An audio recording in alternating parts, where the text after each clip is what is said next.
So I first just want to introduce myself. My name is Molly Heidemann.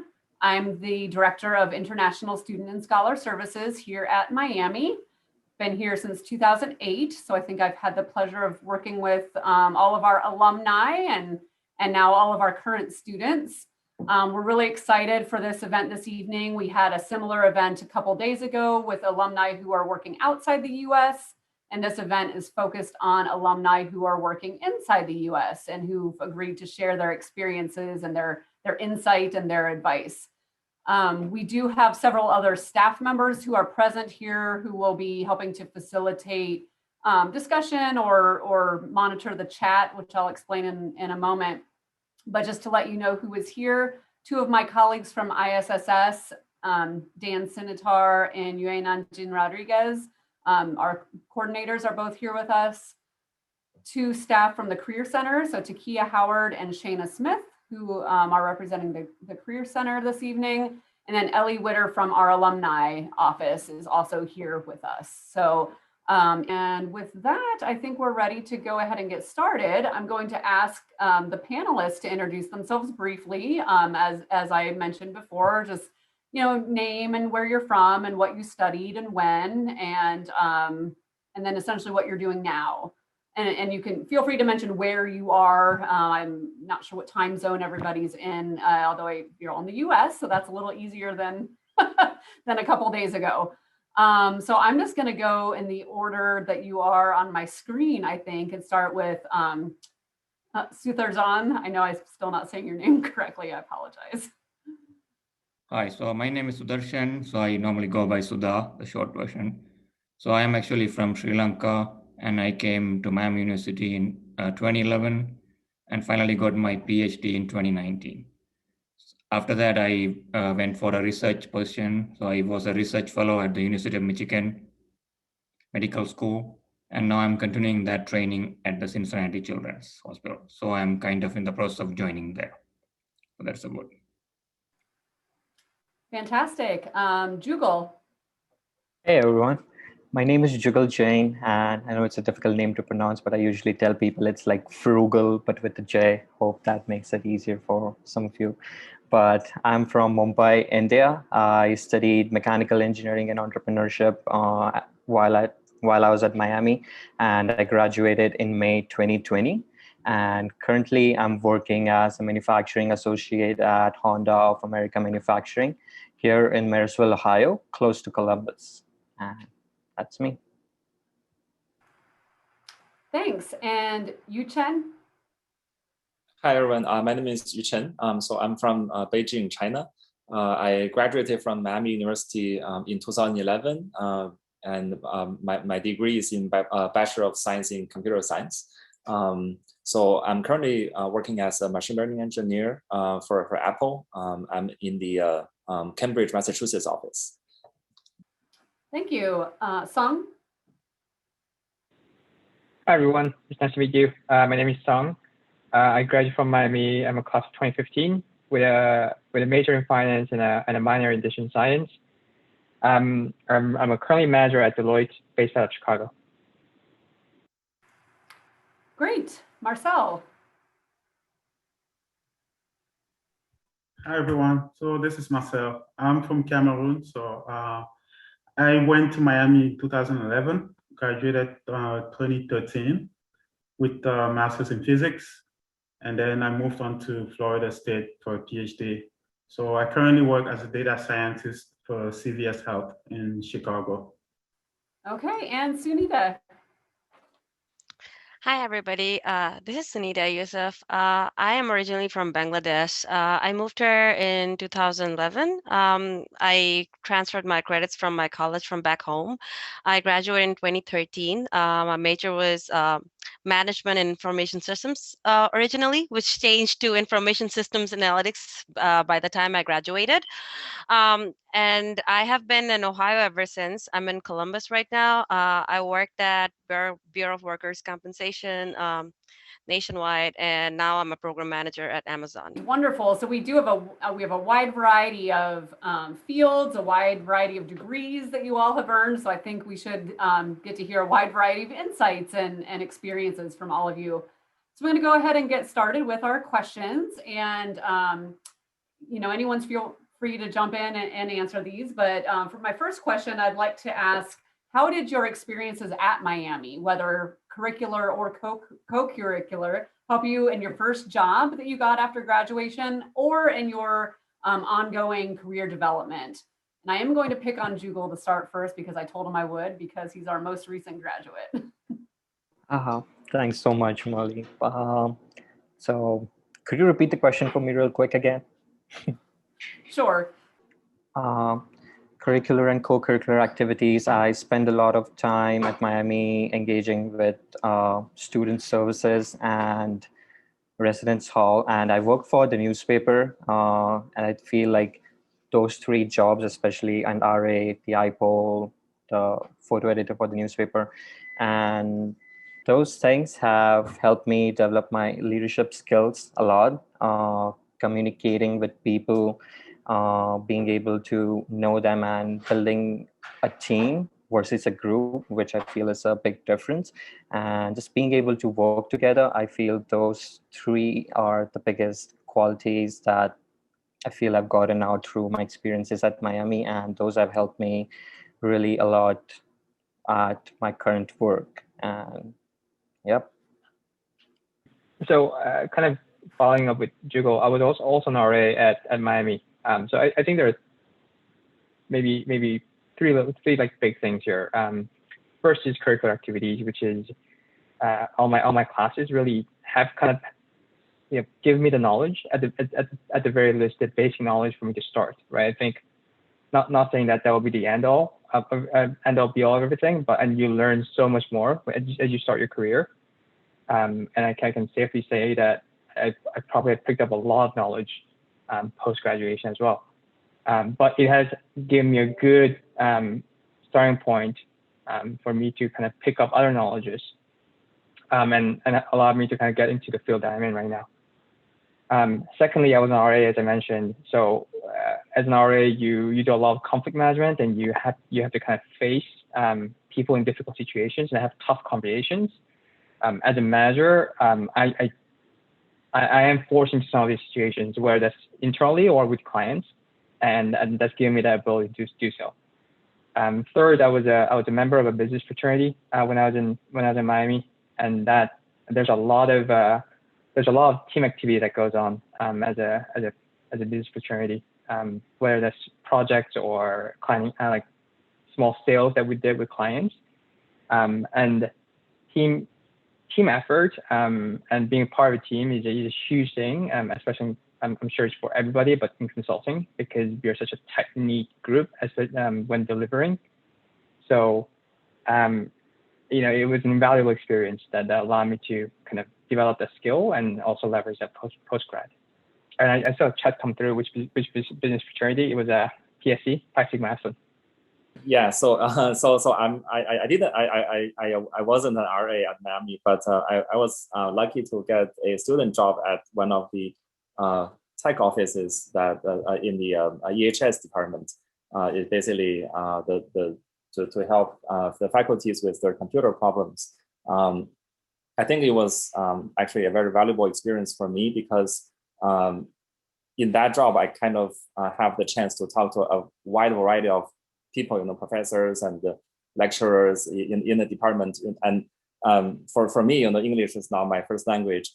That kind of really helped me with my English and the communication skills, how to talk to people, how to get what they need, and figure out what's the problem, things like that. So if anybody here is, if you are still like on campus, I highly encourage everyone to just take up those campus jobs. It can really help you, like communication skills. You can add them on your resume and you earn a little bit of income. Yeah. Yeah, I just wanted to echo what Yuchen just said. Extracurricular activities. I didn't know this when I was at Miami. I did IPO. I was one of the IPOs for a couple of semesters, and I was also an RA. So, but then when I went to Florida State, the iPod job, it turns out that when I got there, there was a conference, Florida International Leadership Conference, and they needed some sort of experience, working with international. And then I was like, hey, look at, I did this at Miami University. And then, I kind of got that job because of that. So, and then because of that, again, I was awarded like international student leadership at Florida State for the whole graduate school, which was really a big thing, an honor. And that basically started by, getting into organizations and extracurricular activities. So my advice would be, study your classes, your courses, and so on, but do not, overlook, getting involved into organizations and doing something that is out of academia. That's what I would share here. Yeah. I would just like to add something. I feel as an engineer, we had a lot of design projects throughout our courses at Miami. And those engineering projects are senior design projects for entrepreneurship and mechanical engineering. I feel those experiences have helped us a lot. Like for our entrepreneurship capstone, we were with Lakota East High School, where we were developing an incubator EDU program for them. And we had a whole model planned out for them so that they have a solid base structure. So that thing really gave us, a good exposure to the industry before graduating and getting into the real world. And even with engineering, we were working with Air Force research labs to modify one of their patents, and we developed like a charging battery that charges while you're walking or hiking through the mountains. So we had that patent, we worked through stuff and whatnot, but those things just gave us a real good exposure to the industry. And I feel those were like one of the great Miami experiences that has helped in my career growth and is helping me currently. How many of you, maybe just raise your hand, did an internship during your studies, whether it was inside the US or outside the US? Smita, Zhang. I did internship right after graduation. Does that count? After graduation? Okay, that's. I was curious. I'd like to hear more about what sort of internships some of you did. What was your experience? Where did you internship? How did it end up helping you? Sunita, would you like to share? So as international students, it is always a little bit harder to get those internships.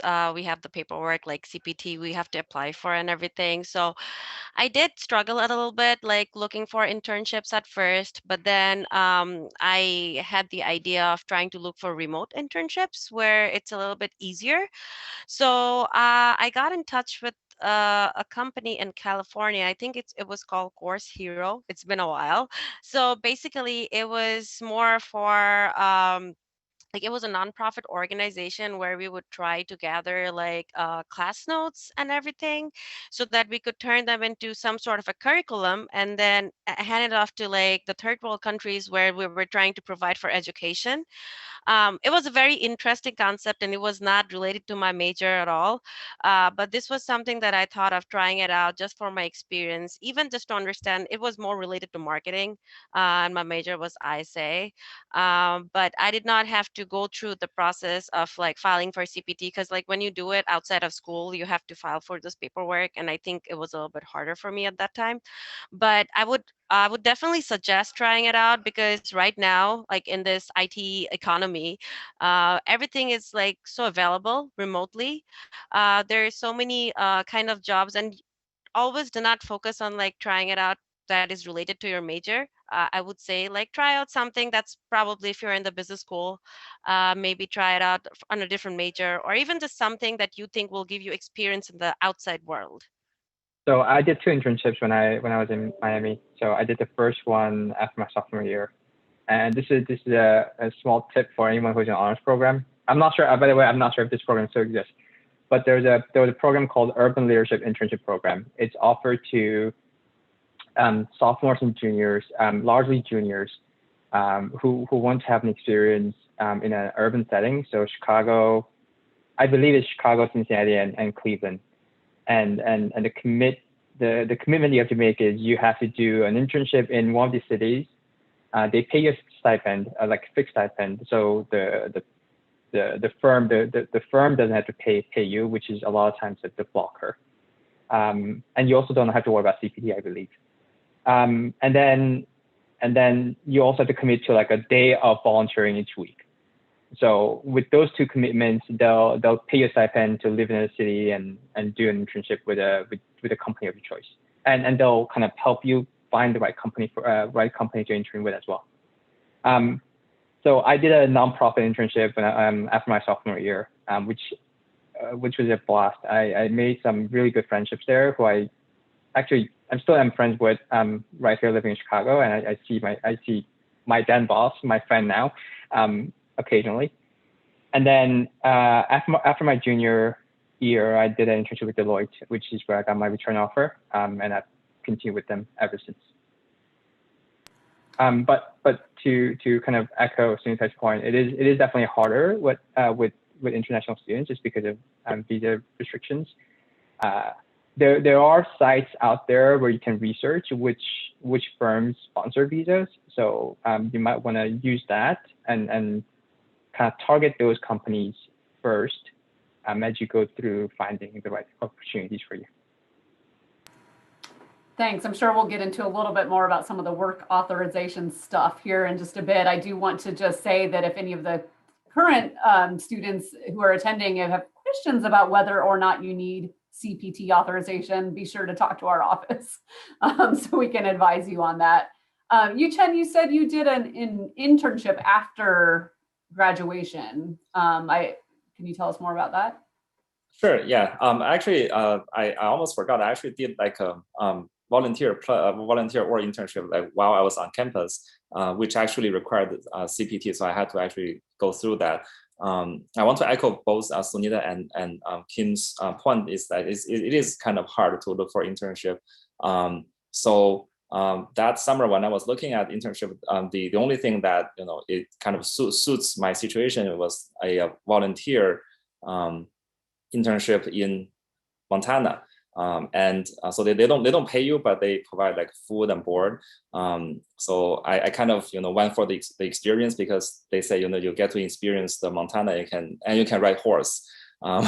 So I just went, and yeah, it was amazing experience. The place is beautiful, and I was doing like some database work for the nonprofit organization.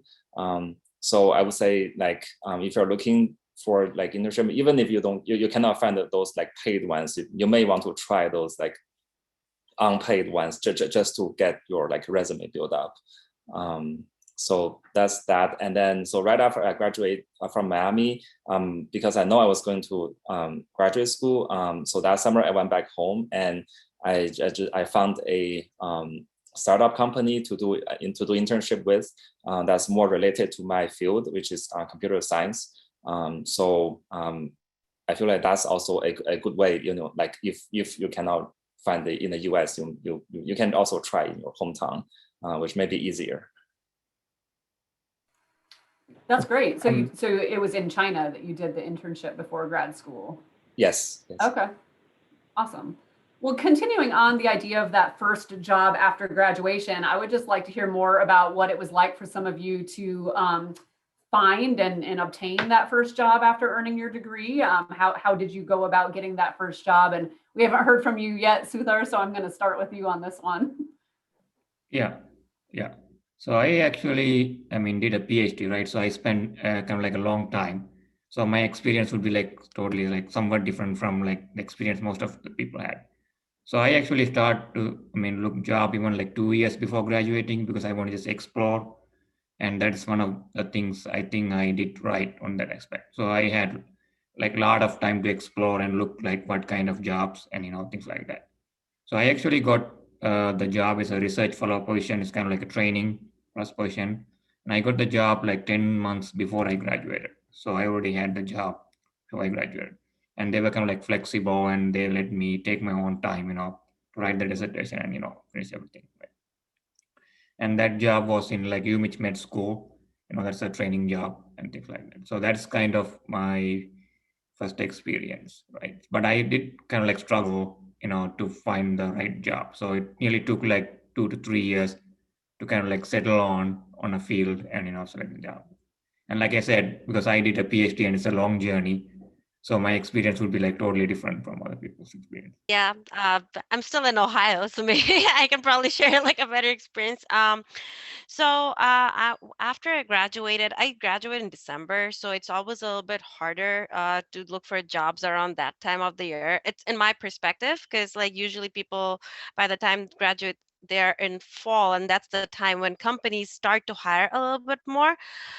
So at the very beginning of the year, I have seen that there's like a little bit less demand of like, job hunts.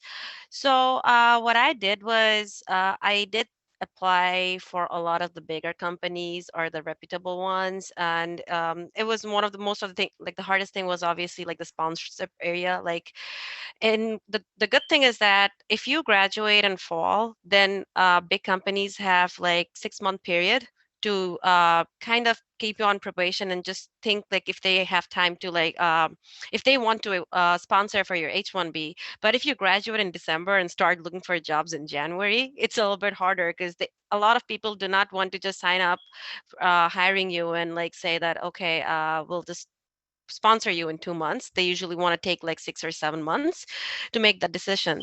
So saying that, I had a little bit harder time. So I was in Chicago for a couple of weeks. My brother lives there. So from his house, I actually kind of looked for jobs. So saying that, I did not have a job lined up before my graduation. I should have said that.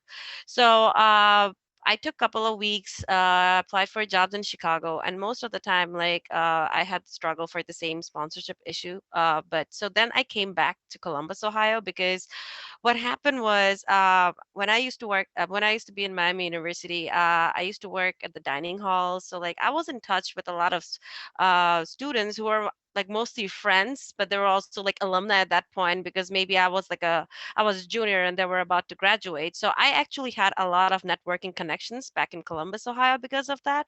So I did take advantage of that connection. So I kind of got in touch with a smaller staffing company. It was an American staffing consulting company.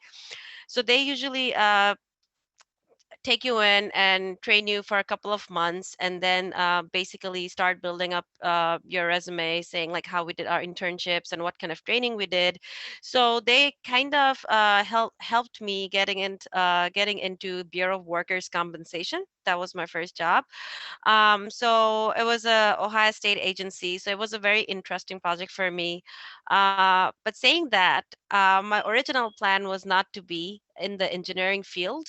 I wanted, because my major was information systems and analytics, I wanted to do more product management, project management, leadership kind of work. But still, the benefit of doing that major was I had coding experience, which was super awesome. I really love our curriculum course that we fulfill because, it gives you perspective. Do you want to be in the management area or do you want to be in the engineering area? So even though I wanted to be in the management area, I was happy about the fact that I did classes, in the engineering area. So that led me to a coding job. So I worked at BWC for like a year or so. So then the next year, the staffing company like saw that I had good performance and everything. So that's the time when they actually applied for my H1b. So I worked with them for another year or so, but I did not. I wanted to have a full-time job, and because my visa stress was taken care of, I could finally move on to my plan that I had for myself. So I wanted to start doing leadership work. So I switched my job to Nationwide. So I personally think like even though the kind of job that you are exactly looking for, and that goes back to my internship area as well, because ultimately what happened was once I got enough experience, even though it was not related to exactly what I wanted to do, I could slowly take one step at a time.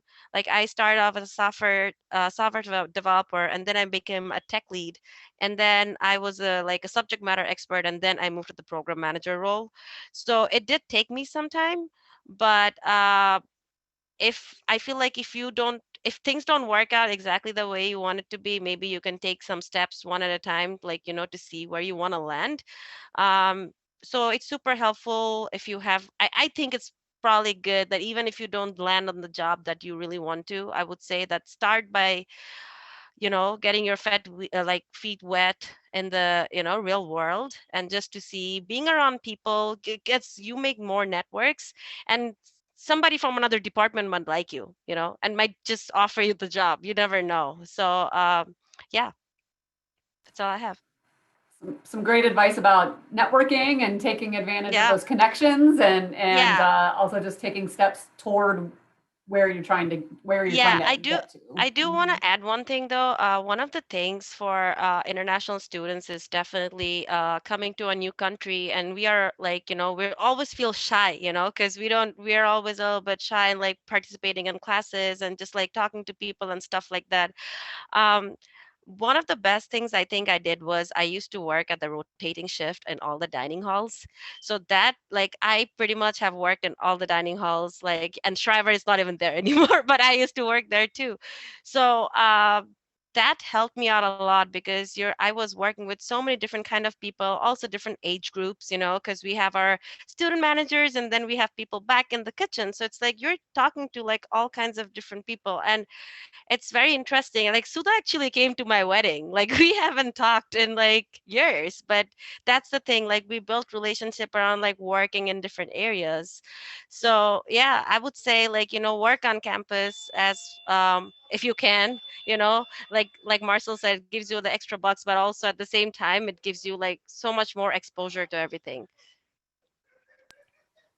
Great. Well, I'll say, if anyone else wants to share about their first job, I would still like to hear it. But if anyone also wants to add in, so now that we've brought up some of the visa stuff, any of the challenges related to obtaining your work authorization, or perhaps ongoing work authorization, I'd be interested in hearing about that, or just more experiences regarding, getting that first job.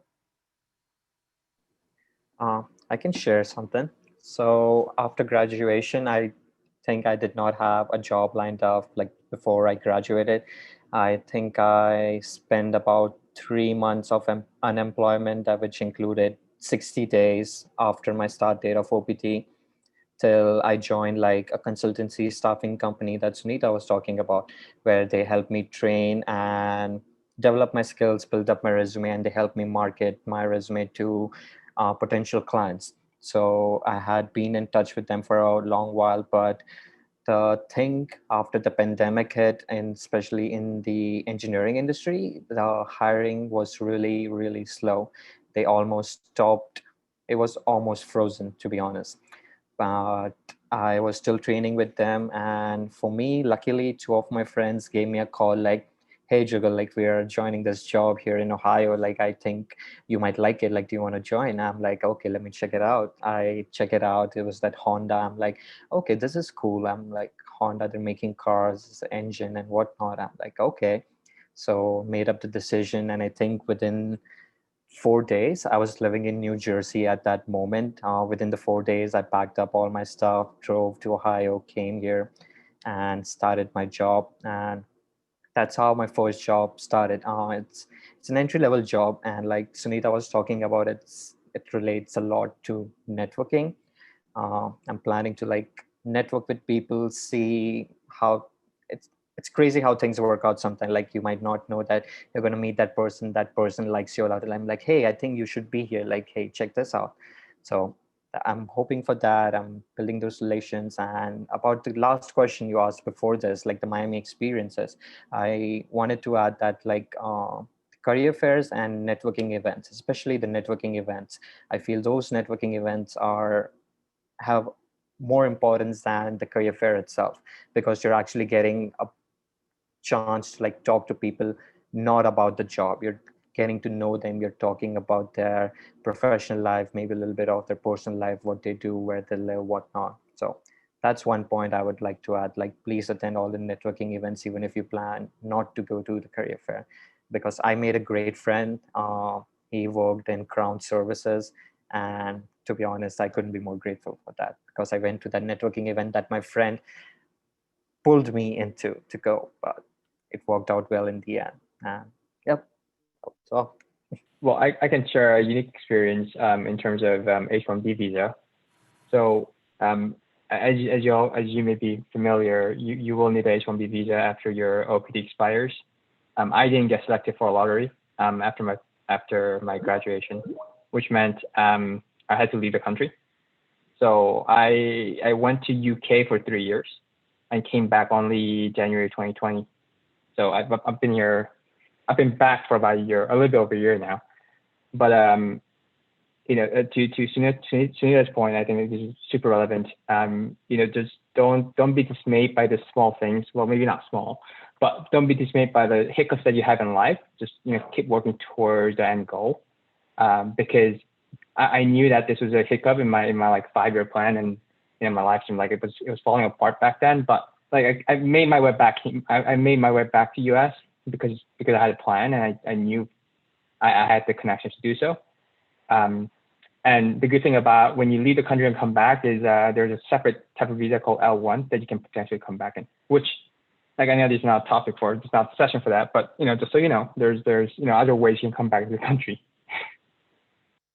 Just very quickly, so speaking of other ways to work here, so for example, some of the international organizations, they give G visas, like G4, if you work for like World Bank or the United Nations. So that could be another way if you cannot find H1b and you know you're working in the right field, you can get those jobs. Well, moving on a little bit, so a couple of you have mentioned the COVID pandemic. So I guess I would like to go ahead and touch on that because it has affected all of us. So I'm just curious if a couple of you could talk about how it has impacted your job, your industry, your career, and if or how your company supported you through this past year. I'm a consultant, meaning I used to travel Sunday to Thursday, Monday to Thursday, any variation of like 4 days a week at a client site. That used to be like so before pandemic, I was in my apartment 2 days a week. Let's put it that way. And then after pandemic, I've been grounded. So I've been home for the past year, like most people. So that's definitely been a challenge. And due to the nature of our job, you know, we spend a lot of time with clients, talking to them face to face and in meetings. Everything's been a Zoom call, and there's been a lot of phone calls just in general. So I spend about 6 hours a day on phone calls, like just working hours. Which kind of gets Zoom, you get Zoom fatigue after a certain hour. But so that's been a very interesting change. And industry wide, I think we aren't going to travel as much even in post COVID. You know, we just realized that people can work from home and we don't need to travel every week to go to a client site. So I think there is a shift in this industry. We'll see what happens for sure. But that's definitely a sizable change. In terms of kind of support, the firm's been super nice about. There was like a COVID fund for us, so you could get like an ergonomic chair or a monitor for yourself. You could shift like certain equipments from the office. So like because all the monitors were just lying around in our office doing nothing, they were like, we'll just tear it apart and send it to you. So that was really nice. I think the one thing that people has to realize is, you know, people are very resilient and we adapt to different situations. So yes, a lot has changed. And I think some days I think we're working longer than normal, but ultimately I think a lot of people, even our clients, have adapted to this kind of beautifully. There wasn't even a pause in the shift. Everyone just kind of jumped onto calls afterwards and kind of made it work. So it was a very interesting experience, and I think we're all living through it. And it's it's been a challenge, but at the same time, it kind of showed how resilient we are and how adaptable we are to different challenges and environments we live in. Yeah. So I started to look for jobs right at the COVID was at peak, I think during May. So I decided that I'm going to change my career. And my supervisor and my PhD advisor, he was like very, supportive, and he said that don't leave now. So he just gave me like around like till December to, find a job. If not, he said he can fund me further. But the thing that I found out surprisingly, like in academia or like some cases, there were like a lot of opportunities. Because I got interviews in June, like July, I kept on getting kind of like interviews, and then finally I decided I landed on this job and during October. So the thing that what I discovered was that, like what I was saying myself is like, there's no better time to look for a job. It's always going to be difficult, right? If you know like where to look and when to look, and if you do things like that, and especially that I got a lot of help from the University of Michigan career development. So they actually had a really good career development program, and they looked at my CV, resume, and they also had something called sort of like a list called who is hiring. So they kept on us updating like who is hiring, what are the fundings and things like that. So in academia, you also get that benefit because despite of COVID or not, if you have money, you can still hire. For example, I got an interview, I think they got like $9 million grant on September when COVID was going on, So they were trying to, they were looking for people, right? So I would say like, if you know where to look for, I will also kind of like trying to resonate on like Sunita and a lot of other people said, networking, right? So you network and like who to talk to, and you are kind of like active in LinkedIn, and also like do a lot of research and see whether who is hiring, then finding a job is possible. And the cutoff normally I give is I normally say that it will take around like 4 to 6 months to find a new job. Actually, that's exactly what happened to me. I started on May and I got the job in October. So I told my advisor I need at least 6 months time before I land a job, right? That's true regardless of whether you have pandemic or not. If you are lucky, you might get the job next day. And I would say if you're not that lucky, it might take 6 months or things like that, right? So I would say like keep trying. And it was really frustrating, and worrisome, right? Yeah, but those are like normal cycles. But I believe like once you have the good network and once you start to build your skill set, and once you also like if you seek like good career advice and things like that, and I think definitely you can find your dream job. That's what I would say. Just kind of piggyback on that, right? If you know where to look, I know like COVID has impacted a lot of industries, but it's also opened up a lot of opportunities for a lot of people, especially in tech.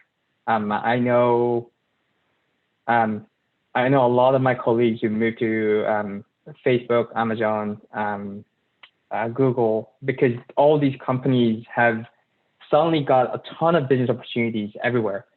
That's me. So, there you go. So yeah, it may seem very hard for some people, but at the same time, there are opportunities if you know where to look. Look for industries that are thriving, the ones that are booming, and then you'll find opportunities there. Like places like Zoom, I really thought of looking into Zoom because that's what everyone was using, right? Yes. Sunita, did you want to add to that, or you were just commenting that that's how you? Yeah, no, I was going to share the same experience. So I was at Abercrombie and Fitch during the pandemic, and when I think we had a couple of budget cuts. So like unfortunately, I was one of the 180 people in July that were let go. So that did. I feel like if I was let go in March, it probably would have been a little bit more devastating. But I think by July, I saw it, a lot of it was happening to. It was just not me, it was happening to a lot of people. So, like Song said, that I actually took the opportunity to take a break from everything. I got my green card last year, so that was a plus for me. So I could afford to take my time off.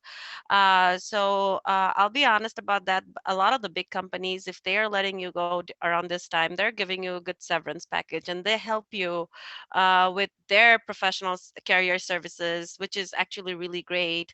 So, but I just did not want to. I just wanted to take a break, and I did literally what he was talking about. I took the time to find out what kind of jobs I wanted to do, and I went back to my original plan that I want to be in the management side. So that was my perfect opportunity to switch my sides from like the tech world to like the business world. So right now, like I'm working as a program manager at Amazon. I'm like working with the machine learning team, but I don't do any of the engineering work. Like I'm doing the envisioning product that I wanted to do. So really, like it depends on like people look at the COVID situation, like to me, I felt like it was a great time because I felt like a world by itself slowed down so that like, you know, it was a little bit more peace and like you had more time to think about it. Like nobody was in a rush to get a job, you know, everybody was going through the same situation. So I took advantage of that period and, you know, did a little bit soul searching, worked with like, I got back in touch with my previous people that I used to network with. And like, I actually remade my resume twice, interviewed to a lot of companies. And then after like the 4 to 6 month period, on the fourth month, I landed my job. So yeah, that's what I wanted to share my experience on that. Perspectives, great insight. So have any of you had challenges, I guess, acclimating to just working in the U.S., sort of, you know, the work life in the U.S.? Is it, maybe you never worked back home in your home country, so you didn't have anything to compare it to, but I'm curious about just challenges to working in the U.S. in terms of just what it's like here, or are there benefits that you think exist here that may not exist in your home countries?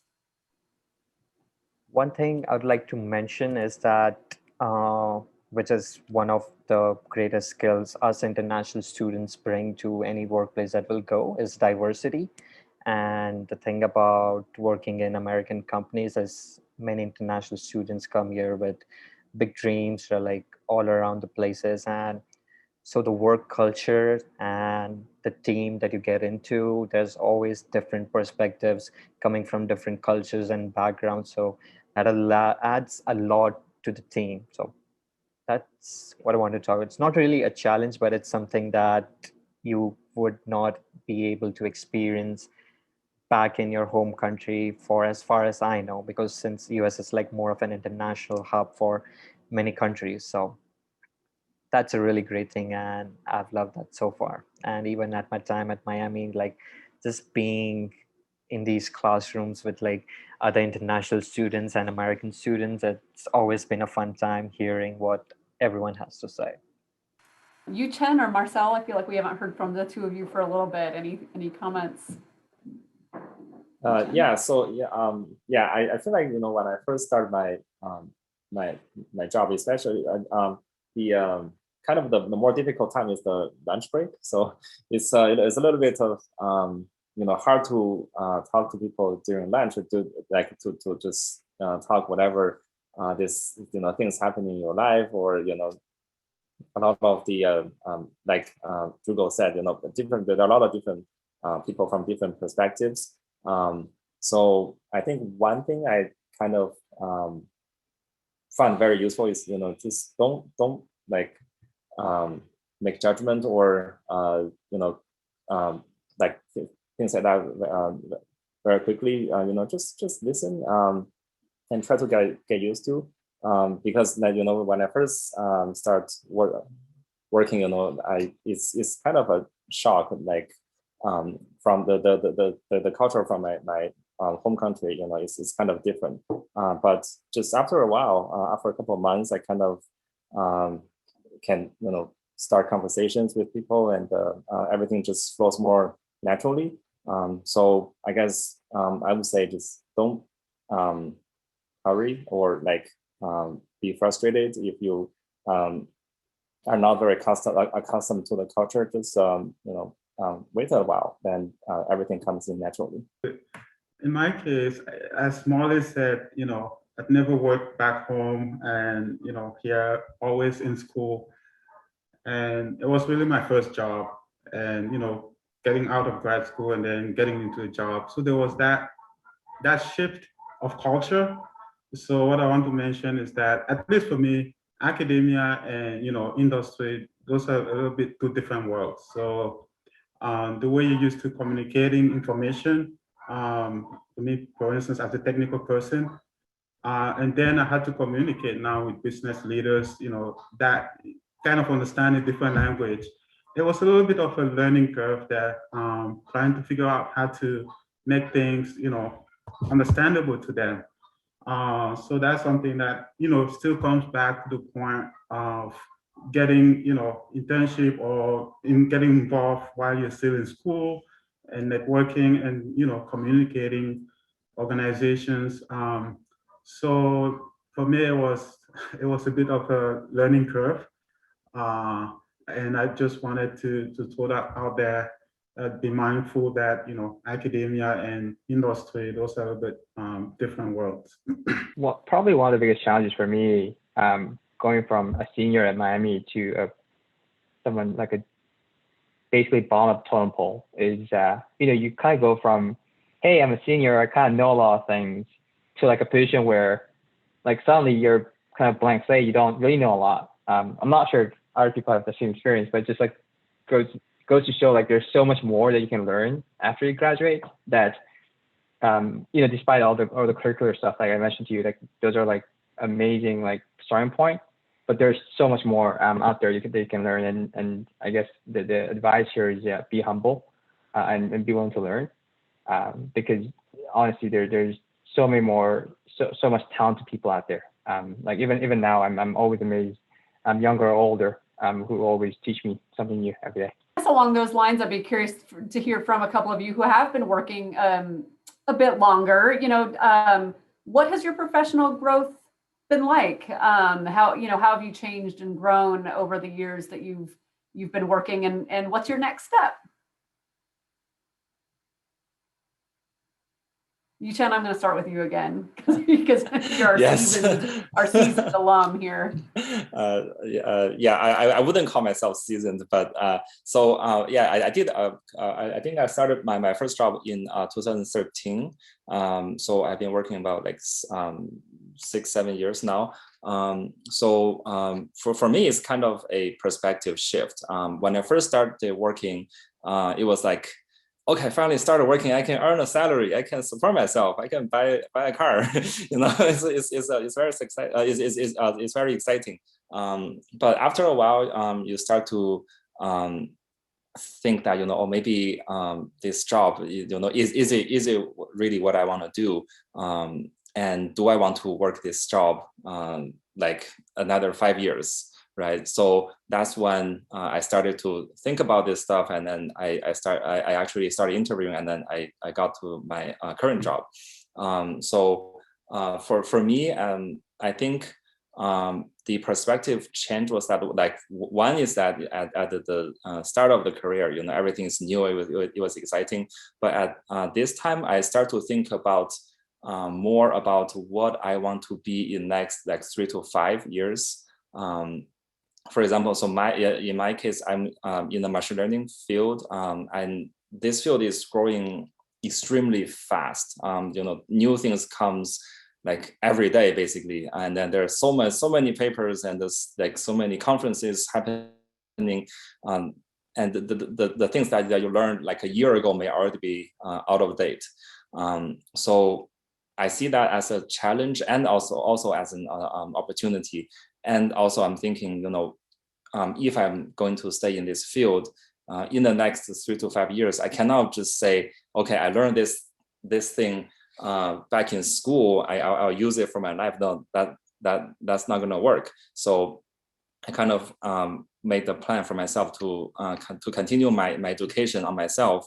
For example, I'm taking the classes on like Coursera or those online cross platforms to just refresh my knowledge, and also try to see if your company has those educational assistance program. I was very lucky that Apple actually sponsor classes, and they can even sponsor your degree if you want to pursue one. And so that was one of the good things about Apple, is that and I can advance my education and refresh my knowledge. So I think that is a very important thing, at least for me in my field. I think I've been in the professional a bit longer as well as Yuchen. So I graduated in December 2013. So I've been working pretty much 8 years now. So one of like the perspective change that I had mostly was very similar to what Yuchen is saying, that at first, like, you think about like how you want to get a job, how you can start like settling in, just make your own money and be independent. But one of the advices that I think I wanted to give is that once we land on a job, it is very important to see like to understand what kind of a person you are, because for your growth it is very important to understand what kind of work-life balance you want and what kind of work-pace you like to have for yourself. Just a very small experiences. I had a very great experience working at Nationwide, but Nationwide is a great company and I would definitely go back over there, but I was the one who left that job because it's a little bit slower paced for me. And for myself, the growth cut I wanted to have for my career, I could see that it would have been a little bit of a slower growth if I wanted to stay back at Nationwide. So I took the time to think what kind of jobs I want. And at that time, I found out that the retail industry in Columbus, Ohio was pretty good. Right now, it's not doing that well because of pandemic, but like retail is very big in Columbus, and I could see there's like a lot of competition and like I'm in my 20s right now. This is my time to struggle if I want to do it, right? So like one of the things that I would like to say, like ask yourself what kind of a job you want to be, because in the long run, like you are going to branch out. You know, if you want to be in like kind of job role where you want to be, okay, I want to do 9 to 5. I'm okay coming back and, you know, spending time with my family and all those things. Be sure that you are looking for jobs like that where it offers that flexibility. At the same time, if you want to be a little bit more faster paced where you think that you can commit to more hours and you want to have like, you know, faster, just to be in a faster environment, like also start thinking ahead of time. Okay, to be in that position, what kind of jobs I need to have? Because a lot of the companies you can find out from like Google, like what the culture is, you know. So one of the growth perspective I will see, I think I have was at the beginning, I wanted to, it was more about like settling in, being independent and getting money. But like after like 5 or 6 years, I wouldn't say 5 or 6 years, after like 4 years, I started to feel more like the kind of jobs I wanted to do for myself that's going to give me motivation and satisfaction. So it's very important to keep on re-evaluating how you are enjoying, because at the end of the day, like, you know, your happiness means more. So like if you keep on working and say that, okay, I know I need to be in this visa problem, but I'm not enjoying my job and stuff like that, don't get into that riot. Like if you think you're gonna get into that riot, start making plans beforehand, you know, and see, just, you know, have a future plan always in hand. I guess I spent about 6 years working at this point, and I think the biggest mind shift is from being an individual contributor to being a leader, right? And that's a big shift. When you're a first or second year, it's all about how much value am I personally adding. You know, if I work 12 hours a day, I can do more, and then if I work 14 hours a day, I can do 2 more hours and do more, and that's great.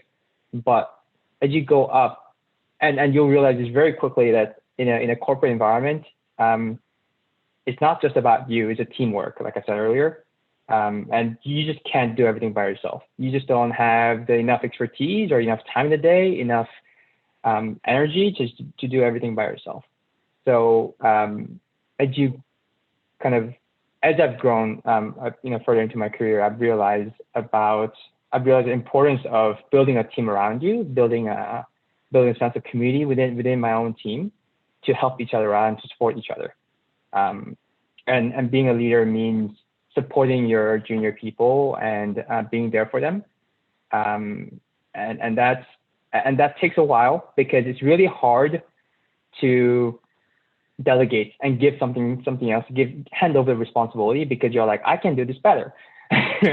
but like I said, there's only so many hours in a day. You can't do everything. So one thing that you'll have to learn is trusting other people and building a team of trusted people around you.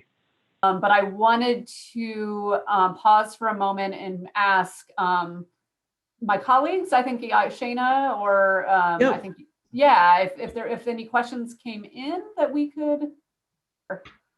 Yeah, so one of the ones I see is question from Mr. Zhang. How did he prepare himself for graduate school? Sure, yeah. I can share a bit of that.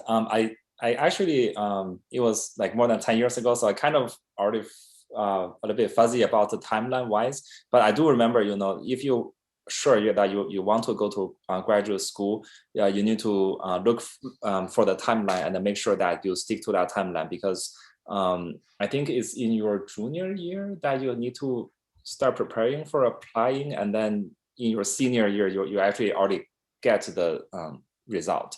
So make sure that you don't like get off this timeline. Otherwise, because the school they all work with this kind of timeline. And another thing I want to share is that to apply for graduate school, it will one of the great points that you can add is that you can do undergraduate research. I actually did one of the undergraduate summer scholar program at Miami.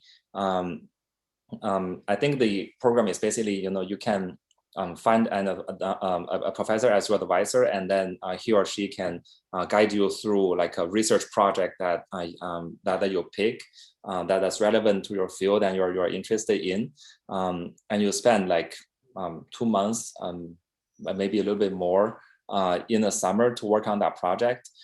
So I find that's actually a very good way. One is that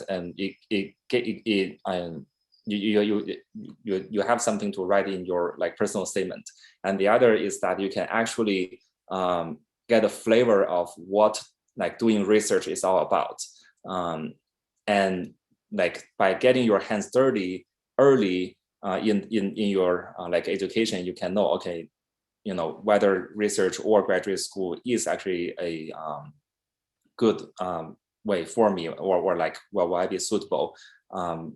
Yeah, I'm sure like the panelists here who have done like PhDs will also can also share about their experiences. One question I just remembered that did come in via email in advance that I want to get to before I forget, and it's actually for Jugal specifically. So the person asked, in my own experience, most mechanical engineering companies, especially the top ones like Honda, won't look my way a second time because of my status. And they wanted to know, how did you personally get past that? So the job that I'm working right now, it's a manufacturing job. And the reason that I took this job, like honestly, it's not a skillful job or something. I would say I did my mechanical engineering degree too, but I have a plan that I set up in my mind before I joined this, that I'm gonna make my way through, starting from the bottom, gonna make my way through all of this, reach the higher people, get in contact with them, being able to impress them, and just believing in myself. To be honest, I feel that's a big part, that one needs to believe in themselves and believe that things are going to work out. And it's crazy how things work out and things start falling in place once you start believing in yourself. So that's one thing. And so yeah, just to end my answer, I'm just trying to work my way through getting up the ladder.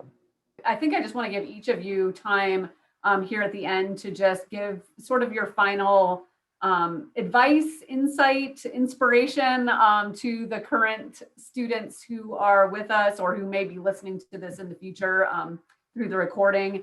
What can they be doing now to prepare for their future careers, or just what kind of general advice or insight do you have for them? And I'll let whoever wants to start. Jugal? I'll start. So just one thing that I feel I've kind of introspected throughout my few months of unemployment after, like during the pandemic, is it's very important that you guys have a purpose in life, that you have it well set, and you make sure that every step that you're taking personally or professionally is fueling towards your goal, your purpose in life that you want to achieve. Because a small step in the wrong direction is gonna set you back for many years, but a small step in the right direction, it's gonna keep adding and it's gonna compound over time, and before we realize it, it's gonna like boom up, and you're going to be like, oh, I'm glad I put in those habits, made those small choices about developing myself and creating a growth mindset now. So that's what I wanted to say. So one thing I want to add is that the best time I had in Miami was definitely like doing all the classes and all, but working on campus has been one of my best experiences. Like I said, that I worked at dining halls. Like I used to do the rotating shift, but uh, there is a Miami alumni weekend event that happens every year. I forget what that is, what that was called, but I actually used to participate in those events every year as well, like from the student hall. Um, so I started building relationships with alumni and just other people, like right from when I started, like just going there. And it doesn't have to be always about professional networking. That is one thing I'll add to that. Be friendly. Just talk to people. They might come to help you in any other form, even if it's just not job related.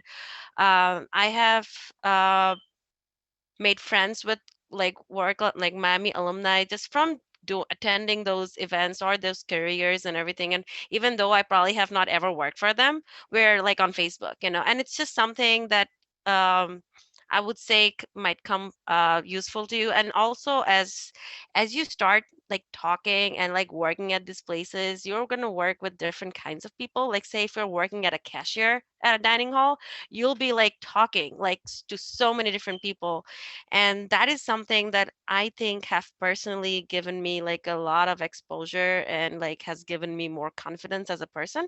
Because when I first came here, like I said, that we were shy to participate in class like topics and any of those things. But by the end of the year, like by the end of my graduation, I could feel like it's not about you're just talking at the end of the day, so it's okay. Nothing's gonna happen. Just don't be scared. And one definitely one advice I have is there is no dumb question. Do not hesitate to ask whatever you have in your mind. People are just going to laugh at you at the most, but no, you're not. Nothing else is going to happen. So, just if you are shy, I would say that is one thing that you could probably try to look at. Just start working in one of the halls, or just start working anywhere. It's just going to give you like chance to talk to people outside of your classes as well, and you will also feel more involved, even though like even as an international student in Miami. And I really have enjoyed my time over there, like I said, and I still am in touch with a lot of friends all over the country, which is great. And we have all helped each other out in the past 7 years. Somebody has helped me get in touch with somebody professionally. I have helped somebody get a job. So, you're keeping in touch with them, you could also be help to them at some point in your life as well. So just don't think about it professionally. Think of it as just making connections. That will give you less tension, I guess. So, and then also echoing the point that Yuchen mentioned about learning.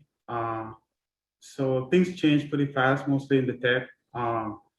And you should be open to the idea of learning something even outside of your field of study. I'm saying it because I was a physicist. I'm a physicist, but working into data science. And as a physicist, like we had specific physics classes that we had to take, but I needed to know, you need to know how to code and programming and that. So things like that, I had to, go on Coursera and then learn those things on my own, and that really helped. So if you can build a project, any project, doesn't matter, things that you can show to people that have done this, because one big thing that is like a roadblock to getting a job is experience. You're just graduating, but people are expecting you to have 5 years of experience, so sometimes when you can show something that you made, it doesn't have to be something big, it helps a lot. And then also be mindful of your social presence, like LinkedIn and I don't know, Facebook. From my experience, employers actually, stalk people on social media, and so just be mindful of that. And then patience, yeah. So that was my little thing I wanted to share there. I like to share like two pieces of advice. The first one is a little bit technical. So I think you want to make sure you use all the great resources that Miami actually provides. I remember there's this technical writing class that I took. The first assignment is basically writing resumes. Right, so at the instructor was very hands-on, and then the instructor showed us, what's a good resume. They actually help us to prepare our resume. So, this is a very great, good resource, and you don't have to pay for resume workshop anymore. It's right here, and it's very high quality. And the other one is, I remember in King Library, I think they are like writing tutors. Like they can actually help you with your like grammar or essay or even like resume, personal statement if you're applying for grad school. So those are all very good resources, and you want to make sure that you make good use of them. And the other one is I want to also echo Marcel, the point about patience. I remember when I first started working here, my supervisor, Hitachi Nick, he was the supervisor at the tech office, and he's also a foreigner, right? So he said that in this country, like if you cannot find a good job, or you feel like you are not in a very good position, don't get so frustrated. Just wait a while, believe in yourself that you're gonna make it, and things are gonna change. You're not gonna always be in the bad spot, right? So just make sure you have patience. You work towards your goal and believe in yourself. I'm just not sure if there's anything more to add after what everyone has said so far. But to kind of piggyback on Yuchen's point about resources, there is in the career services, you can also do practice interviews. Highly recommend if you're not part of business fraternity. I know like as part of business fraternity, we do this very often, like fake interviews even within ourselves. But if you're not part of like professional groups or campus groups that do that, do utilize the service. They actually do a recording of you. It's super cringy to watch yourself. I don't think I've ever like fully like gone back to back on the recording, but you'll hear yourself and you'll see where you can improve, and those are like really good pointers. Oh, there you go, mock interview program. That's what it is. And those are really helpful. I promise you. And the more you do it, the more confident you'll get. The other point that Sunita mentioned is about networking. The reason I was able to go from US to UK back to US is because of people.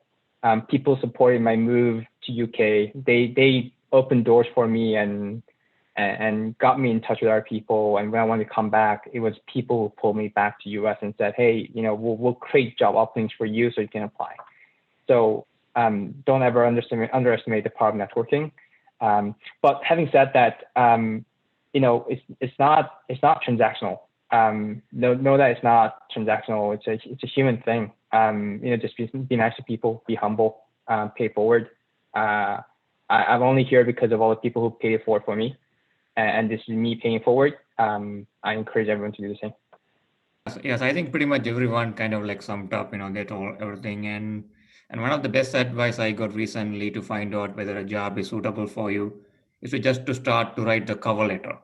If the cover letter flows by itself, then that's the best job. If you are struggling to write the cover letter, you have to think about, do you really want that job? So that's one of the best advice I got, and I kept on following that.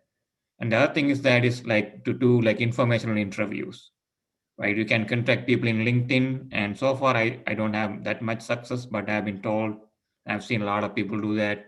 Like when you're kind of like early in your career, you can contact like big people in LinkedIn, especially like if they're like Miami alum, or if you have like second degree contracts, most likely they will respond. It's a frustrating process, but if you are lucky, then you can actually kind of like interview them and ask about how they came to that position. That will really help. That will also kind of like introductory helpful, right? So if they also get to know you, and when there's a new position open, they might, kind of like give you the opportunity, right? And then finally, I would like to say that, learning is the key. I learn every day. I still have LinkedIn Learning, and I still have my LinkedIn open. because I always look out for like opportunities. And also I want to meet new people. I kept on expanding my network. So those are the things I would say. And I wish you guys all the very best. That was some amazing advice from all of you. Wow, I think that I hope a lot of students will come back to this recording and listen to all of this again, because it just so much wonderful advice and various perspectives here. With that, I think we're going to go ahead and close. I did want to take just a moment to see if Takia, do you want to add anything just from the Career Center before we finish up? Myself, let's start there. But I just want to thank you all for joining us, and I agree with Molly. The information you shared was phenomenal. Thank you. And as alum and for all the students on the call or who will see the call or the video later, please know the Career Center is available for that wonderful mock interview program, as well as for developing your global resumes.